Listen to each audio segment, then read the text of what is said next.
Hello everybody, it's me Dee Dee from Haunted Curiosities, and I'm back again with Nymphadora, also known as Heather. I always say that's everybody I'm talking about. So where we left off was where? With my family. Okay. We were definitely talking about that. Oh yeah, we were talking about your children. Mm-hmm. The three that decided not to do the immortality, did that greatly upset you? It did. I was hoping because, I mean, no mother wants to see their children die, and I knew that eventually that's what was going to happen. I would have to see them get old and die. So I was kind of hoping that all of my children would want to be immortal like me, and we can just be one happy family forever together.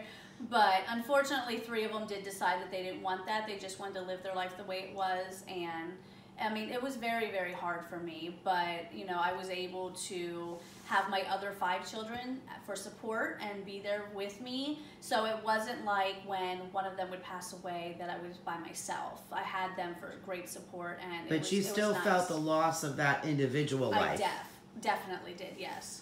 Now, let me ask you, for you, that isn't the end, though, because you were around and you actually met Christ, is that right? Yes, definitely. I was, like I said before, I was born about 2,000 years before Christ was born, and being immortal, I was still alive when he was born, and it was very fascinating to meet him because of my bloodline.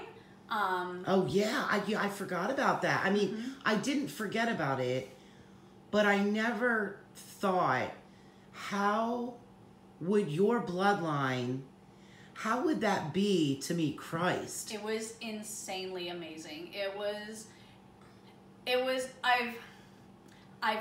you know, I'm very religious. I believe in God and everything like that. And, you know, having the bloodline of Lilith, it's even more so. But actually meeting him in the flesh rather than meeting him on the spiritual side, it was really, really neat. And, I mean, you would have never noticed walking down the street that he was who he was, but he was a genuine great person, and it was definitely a once-in-a-lifetime experience. Now, he doesn't look like that on the wall, does he? No, unfortunately, nobody really understands what he looked like. And explain to me what he looked like, because I know that I spoke one time, well, more than once, to Christ in the flesh in my house. Now, I know that people are not going to believe that. I didn't call him up. I didn't conjure him. It was something that just happened. Just happens, yes. So how did he appear to you? Like, what did he look like to you in the flesh? He was definitely dark-skinned. I mean, all of us were like that. Yes. Dark-skinned. He had very soft eyes.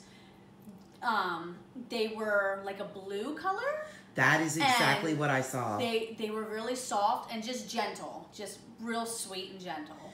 Could you feel his energy? Oh, definitely. There was no doubt about it. Now, knowing that you come from that bloodline of Lilith, was there any part of you at all that felt any negativity towards him? No negativity at all.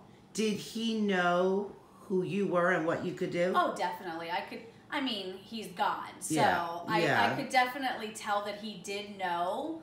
But Jesus was amazing. I mean, he didn't look at you for your different reasons. I mean, look at just the story of him with Magdalena. Yeah. I mean, Mary Magdalene. He knew what she was at that point, but he didn't hold that against her. He seen what she could be. So I think that's kind of how he looked at me. He knew what I was capable of, but he also could see my heart. And I think that was a big, big thing for him. Now, at the time that you met him, I know that you were different then. You did come from Lilith's bloodline. Now, let's start with that. How do you know that's where you came from? Like, how did you find that out? My family, you know, being born when I was, we were actually really good at keeping the stories going as far as making sure that we knew where we came from and how we came about that. And, you know, Lilith was the first wife of Adam, but her problem was that she didn't want to be pure. And back then, you know, because they say her problem was she didn't want to listen to him, but that's not what it was it? No. She just wanted to embrace full evil. Yeah. And how evil would you say she was? She was probably close to being like Satan. I mean, she was. Did you ever meet her? I did not meet her. No. Okay. I would love to meet someone that has. Do you know of anyone that has met her? I do. Yes. What did they say about her? She was definitely, she was cunning. So she was where you look at her, you wouldn't really think that she was like that, but she definitely had evil to her. Now she had that flaming red hair that you have, didn't she? She did, yes. And I'm very proud of it. I am. And she also had children, is that correct? Mm-hmm. Yeah, she had multiple children. And so her bloodline does carry on, which is where you... That's where my family is from, yes, one of her children. Now, is there anyone in your family that has the evil traits that she does? No. Growing up, I was more on the pure side, angelic, you would say.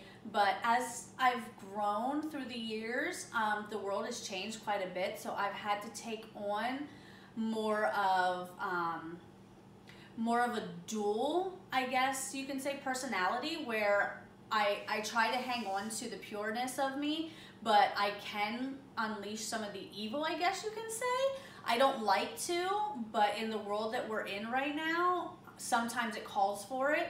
Normally when I do, it's for the greater good. I don't like doing it, but I know that with me being able to see into the future, I can see that if I don't do something now, something more horrible will happen.